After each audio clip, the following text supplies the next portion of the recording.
Haji Karman dan Ibu Hajah Sudarmi SPD, serta besan tentunya Bapak Dedi Ahmad dan Ibu Rosmina Wardani.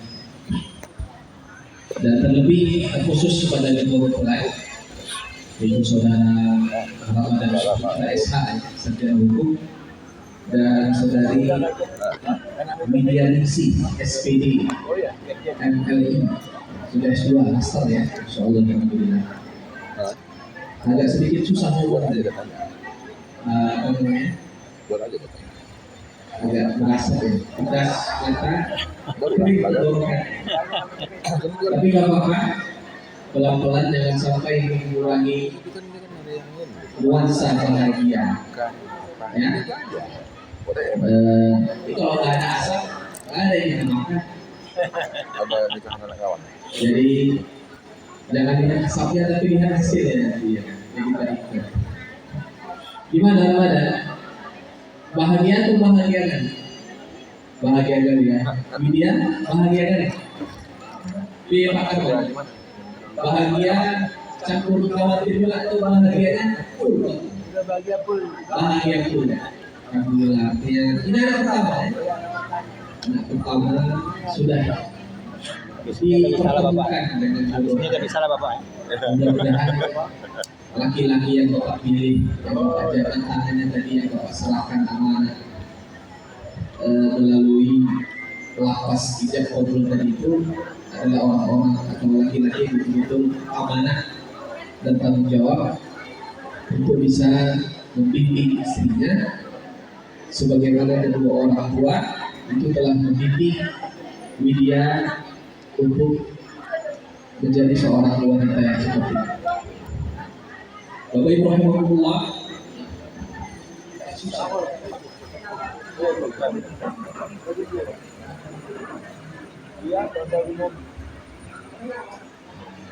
yang pertama sekali tentunya singkat aja ya kita ya. Moderator sudah nangis ya. Yang pertama nikah itu ibadah, ya pernikahan adalah ibadah, maka butuh bekal. Bekal yang pertama adalah ilmu agama, itu ya. Jadi saudara Ramadan, tolong bekali diri kamu dengan ilmu agama. Dan pernikahan itu kan panjang, banyak hal-hal yang akan dihadapi, dari kebahagiaan, kesedihan, problem yang akan muncul.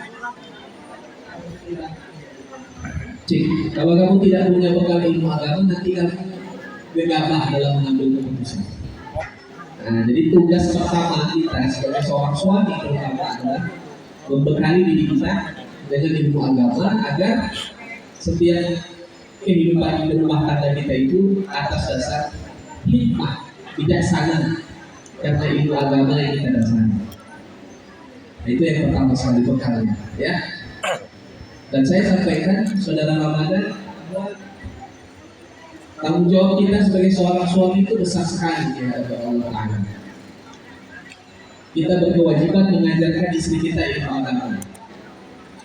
Kita berkewajiban mengajak istri kita untuk menjadi wanita yang soleh.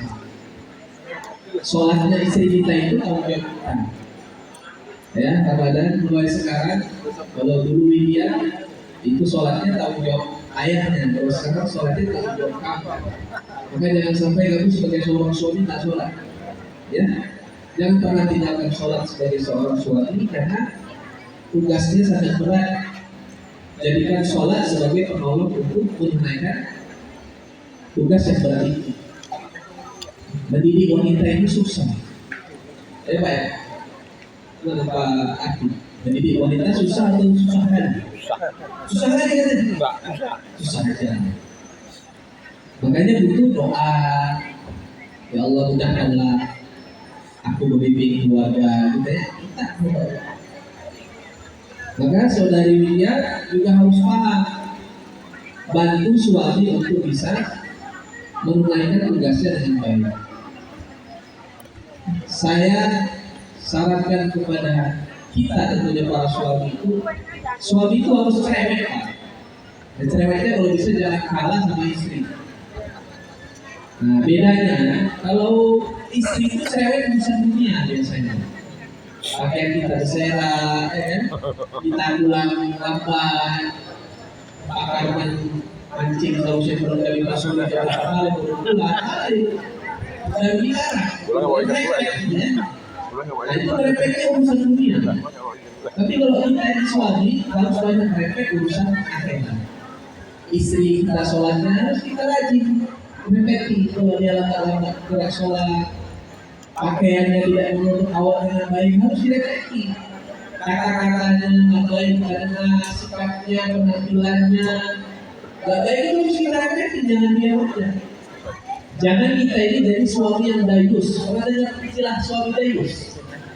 Oh Bapak, kalau suami dayus ini jangan sampai ada pada diri kita. Karena Nabi SAW seburuk-buruk laki-laki adalah yaitu laki-laki yang dayus. Apa itu dayus? Alladzi la yuqiru ala ahlihi.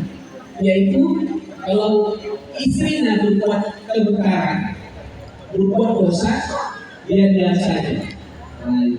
Tidak nasihatkan, tidak mengingatkan. Itu nanti di hari kiamat bisa bertanggung jawab. Nah itu tugas suaminya. Yang kedua, bekal rumah tangga ini terutama saya bilang di rumah kamu. Jadi diajak sama-sama belajar. Jadi kalau orang ada kok yang rajin belajar ilmu agama, Widiaga itu nggak bisa, juga harus dua-dua. Contoh lah, ini ayah Widya di Pak Karman ini orang masjid. Mama juga sama. Di mana ada pengajian, segera tak mengaji. Ya, harapannya semangat belajar itu dicontoh. Yang kedua, bekal ilmu agama, bekal rumah tangga, bekal kehidupan bahagia dalam rumah tangga. Yang kedua adalah ibadah kepada Allah. Nah, ibadah. Tadi saya baca salah satu ayat Al-Quran ya, dalam surat An-Nahl ayat 97. Ya, surat An-Nahl ayat 97. Di situ Allah Subhanahu wa taala menyebutkan man 'amila shalihan min dzakarin wa untha wa huwa mu'min falanuhyiyannahu hayatan thayyibah. Ini kalau mau rumah tangganya baik ya, kalau Bapak Ibu kita semuanya, terutama kalian berdua, mau bahagia nggak rumah tangganya? Oh ya, nah ini kuncinya. Allah katakan siapa yang beramal soleh laki-laki dan wanita, berarti suami istri, dua-dua beramal soleh. Jadi harus dua-dua ya, kalian harus dua-dua beramal soleh. Berbuat baik banyak-banyak, terutama sholat. Pokoknya sholat diantarkan betul-betul beramal soleh. Maka kata Allah, lalu hiyanahu hayatan thayyibah. Kami akan berikan kehidupan yang thayyibah. Nah, thayyibah itu artinya baik. Saya baca dalam tafsir Al-Qurtubi, arti hayatan thayyibah, kami akan berikan kehidupan yang baik kepada suami istri yang sama-sama beramal soleh. Itu ada 5 artinya. Tapi saya sebutkan 3. Yang pertama adalah rizki yang halal. Jadi kalau suami istri soleh ini, insya Allah rezekinya baik ya, halal thayyibah. Ya, yang pertama. Yang kedua, maknanya adalah as-sa'adah. Sa'adah itu artinya adalah kebahagiaan. Nah itu dulu. Arti sa'adah. Yang ketiga, arti dari hayatan thayyibah adalah al-jannah, yaitu surga. Nah, ini kalian berdua mau masuk surga masing-masing atau bareng-bareng nanti? Nah, bareng-bareng kan, berarti tujuannya adalah masuk surga. Jadi lengkap ini. Makna hayatan thayyibah yang dapat dengan amal soleh suami istri adalah rezeki yang halal dan baik. Yang kedua tadi adalah kebahagiaan rumah tangga. Yang ketiga adalah masuk surga. Nah, itu dia. Jadi bekalnya yang kedua adalah ibadah. Bekal yang ketiga, ini Bapak Ibu rahimahullah, bekal rumah tangga yang ketiga adalah ini kalian berdua masih punya 2 orang tua ya. Nah, berbaktilah kepada ayah dan ibu. Ya, saudara Ramadan, betul-betul bahagiakan ayah dan ibumu yang sudah mengantarkanmu sampai pada posisi ini. Saudari Widya juga sama, bahagiakan ayah dan ibu yang sudah mengantarkan kamu pada posisi ini. kalian berdua sekarang ini bukan lagi istilahnya kedua orang tua, tapi keempat orang tua. Jadi Widya, ayah dan ibu mertuamu adalah ayah dan ibu kandungmu. Ramadan, ayah dan ibu mertuamu adalah ayah dan ibu kandungmu. Itu istilahnya demikian. Artinya adalah berbakti kepada ayah dan ibu kandung serta berbakti kepada kedua mertua itu nilainya sama dengan istilah birrul walidain. Saya kasih satu istilah. Di rumah tangga kalian tidak akan bahagia kalau kalian sakiti hati kedua orang tua kalian. Dengan sikap kalian, perbuatan kalian, dan hal-hal yang membuat mereka sakit hati itu kalau bisa jangan sampai ada. Dan saya pesankan satu pesan penting. Jangan setelah kalian berdua menikah, orang tua kalian itu yang seharusnya tidak lagi memikirkan tentang kebahagiaan kalian, malah kalian membuat orang tua susah. Artinya jangan sampai ada masalah-masalah dalam rumah tangga kalian yang membuat orang tua itu kecewa sama kalian berdua. Kan ada ya Pak? Seharusnya orang tua itu udah tua ya. Dalam hatinya dia sudah bahagia seperti Pak Rahman tadi. Udah menikahkan anakku, bahasanya udah mentas, anakku semuanya udah bahagia. Tinggal dia menikmati masa tuanya. Rupanya apa? Anaknya datang dengan berbagai macam masalah rumah tangga, ribu-ribu, sampai pada titik-titik yang berat. Kan kasihan orang tua. Seharusnya udah gak mikirin rumah tangga anaknya, malah berbagi dengan rumah tangga anaknya. Itu jangan sampai terjadi. Nah, jadi bahagiakan kedua orang tua. Yakinlah. Saya kira bapak-bapak yang di depan saya ini, para suami ini sudah membuktikan bagaimana rumah tangga kita bahagia ketika kita membahagiakan kedua orang tua. Itu yang ketiga. Jadi pertama ilmu agama, yang kedua ibadah kepada Allah, yang ketiga adalah berbakti kepada kedua orang tua. Yang keempat, saya kasih 4 aja. Tapi yang keempat ini khusus untuk para suami. Saudara Ramadan, ini bapak-bapak yang di depan saya statusnya masih suami. Pak moderator, suami anak berapa? Anak 3 ya, istrinya 1. Sama lah kita. Susah mau istri 2 kan? Berani. Apa tadi mau saya bilang ya? Berani. Dia lebih berani lagi kan. Di sini ya.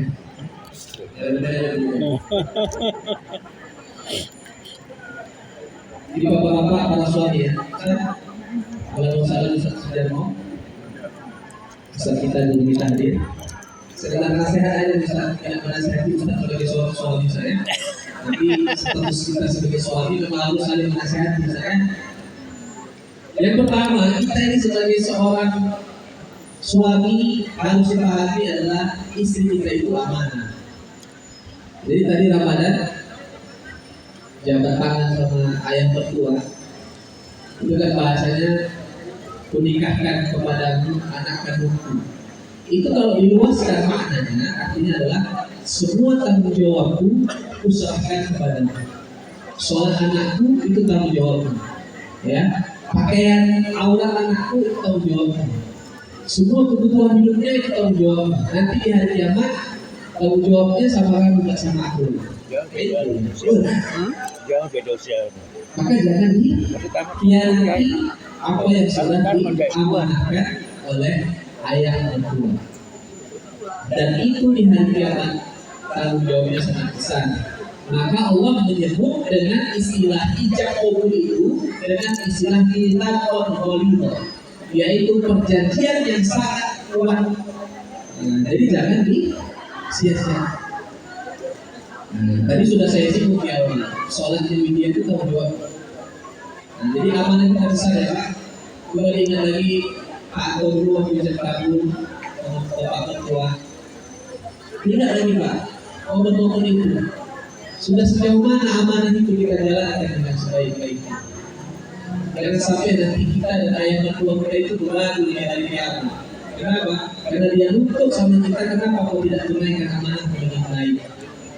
Dulu kau datang baik-baik melamar anakku, tapi begitu menikahkan, ternyata kau sia-siakan hidup anakku.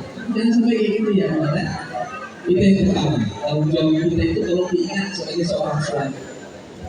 Aman. Yang kedua, bergaulah kepada istri dengan ma'ruf. Nah, untuk baik ini para suami tugas kita ini. Tugas kita ini tidak terlalu berat sebetulnya sebagai seorang suami. Ya. Kalau tadi yang pertama amanah dijaga, terutama amanah ibadah anak-anak istri kita. Yang kedua adalah kita berkewajiban untuk berbuat baik. Berbuat baik kepada istri kita yang pertama adalah ucapan. Ya, ucapan bahasa kita itu tolong dijaga. Jangan sampai ucapan kita itu lebih banyak istri kita sakit hatinya daripada senangnya. Ya, Bapak ini kepada kalau sekarang saya nanti waktu berjalan itu perlu dijaga. Ya, kuncinya sederhananya. Kalau istri kita lebih banyak sakit hatinya dengan kata-kata kita, berarti kita belum berbuat baik kepada istri kita. Bukan berarti kami selalu berkata baik sama istri kami, itu enggak, pasti ada yang capek kami, emosi kami wajar dengan itu ya. Ya Pak Faisal ya. Kalau Pak Faisal disentuh banyak, pasti juga ada kata-kata yang enak kalau kata kepada istri, tapi kan sekali-sekali gitu ya. Itu hal yang wajar. Gak mungkin kita ini baik terus, mungkin, tapi dijaga. Yang kedua adalah sikap perbuatan. Ya sikap. Ya. Di hadapan istri itu juga jangan kita ini semena-mena, jangan kontenta-kontenta yang kasar. Kalau saya selalu mengimbaukan kita ini suami jangan jadi harimau ya di depan rumah, di rumah kita ini ya. Tapi di rumah, di luar rumah jadi kucing, gitu ya. Kucing itu kan dia kalau sama orang, malu-malu dia, nggak galak. Tapi kalau di rumah jadi harimau, kayak seperti itu. Nah jadi berbuat baik itu banyak dari ucapan, yang kedua adalah perbuatan, yang ketiga nafkah. Di Ramadan saya tahu betul nih Pak Ramadan ini ngasih rezeki yang halal sama anaknya, jangan sampai kamu ubah rezeki yang selama ini halal dimakan dan dipakai oleh anaknya, kamu ganti dengan dipakai dan sampai. Ya, carilah rezeki dengan cara yang baik. Walaupun seandainya lambat rezeki itu datang, kalau kata Nabi, wa idza saqqa rizqukum, apabila rezeki yang lambat datangnya, fala tatlubu bi maksiatillah. Jangan ditempuh dengan cara berbuat maksiat kepada Allah. Artinya jangan ditempuh dengan cara yang haram. Nah, jadi ada masa-masa rezeki itu lambat datangnya, jangan ditempuh dengan cara yang haram. Yang ketiga, jadi suami ini amanah dijaga. Yang kedua, berbuat baik atau ma'ruf kepada istri dari perkataan, perbuatan dan rezeki yang halal. Yang ketiga ini yang berat Ramadan. Dan ini yang kita tempuh selama ini beberapa, yaitu bersabar atas kekurangan istri. Kita ini Pak ya, jalan sudah kalau banyak sabarnya, mungkin udah menikah 4 kita ya Pak. Kalau banyak sabarnya. Iya. Pesan Nabi itu kepada kita itu cukup satu aja. Pesan Nabi. Bahasanya apa? La yaqumu mu'minatan atau imra'atan paling kali Nabi Muhammad wa ini kunci supaya suami bisa sabar terhadap kekurangan istri. Istri kita ini sedang Ramadan dan berbagai macam kelebihan yang dimiliki, pasti kekurangannya banyak. Sama, juga sama, laki-laki ini sama. Jadi bahasanya seorang suami jangan terlalu membenci istrinya atau marah kepada istrinya atau tidak suka kepada istrinya karena 1-2 sikap yang buruk dari istrinya. Tapi ingatlah kebaikan-kebaikan istrinya yang lain yang lebih banyak.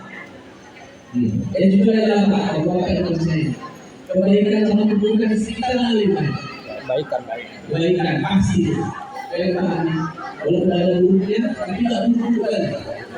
Banyak kebaikan. Walaupun ada kekurangannya, tapi tidak kurang lagi. Kita tutupi dengan kebaikan. Itu harus dilakukan. Sabar. Kalau dalam bahasa ulama ini tawakkul itu agak-agak ulak-ulak cuek. Kita dulu itu. Agak ulak-ulak apa kita? Ya sabar. Karena laki-laki ini Dia lebih mampu bersabar atau perempuan yang lebih mampu bersabar? Seharusnya laki-laki. Karena laki-laki itu akalnya sempurna. Tapi yang terjadi sekarang istri banyak bersabar dengan laki-laki, itu laki-laki kurang ajar. Iya. Berubah kita, wanita itu fitrahnya juga nggak mampu menahan beban. Dia nggak mampu menahan hal-hal yang berat. Tapi malah kita kasih dia beban juga dengan kemampuan kita sebagai seorang suami yang baik. Jadi namanya kuatkan menjadi bersabar. Ya kalau sekarang kamu nggak pakai sabar pun oke, ini terus ya. Tapi nanti ke depan harus dibuatkan kesabaran. Nah itu dia. Yang terakhir itu istri.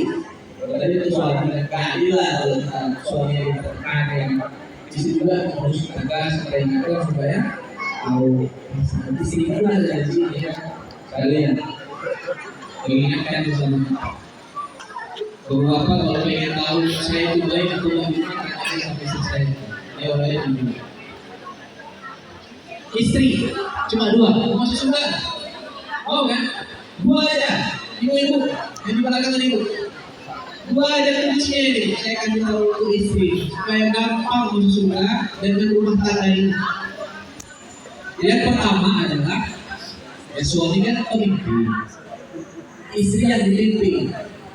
Suami komandan, istri anak buah.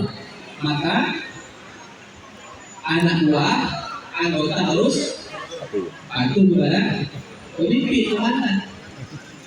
Kalau ada anak buah kita tak patuh, kira-kira kita ngapain kalau kita jadi tentara? Gantian aku. Rotasi ya.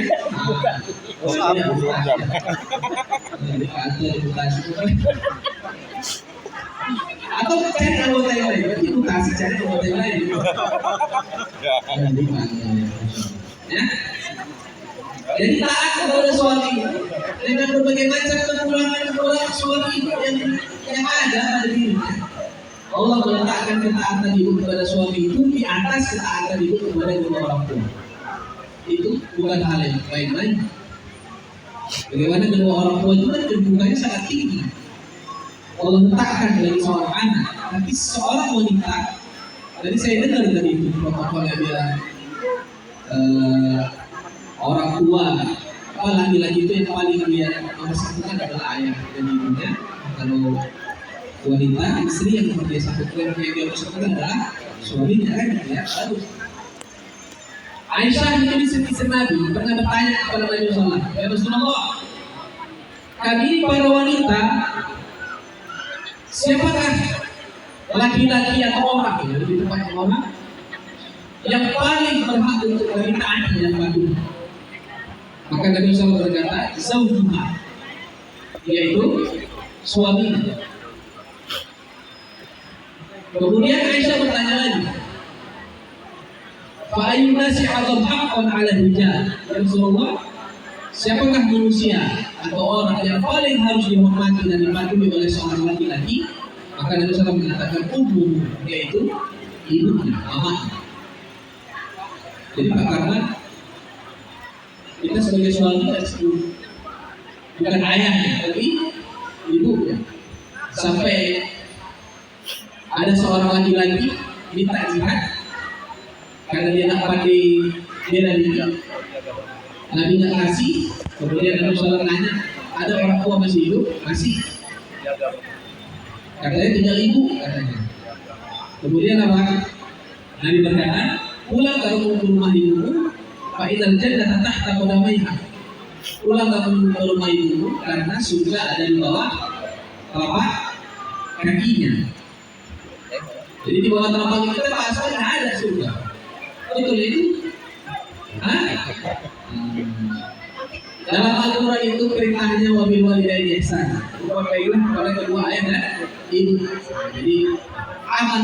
Pokoknya bukan hanya ibu tapi ayah dan ibu. Jadi memang kalau kita laki-laki itu orang tua bersatu ya. Jadi yang pertama taati.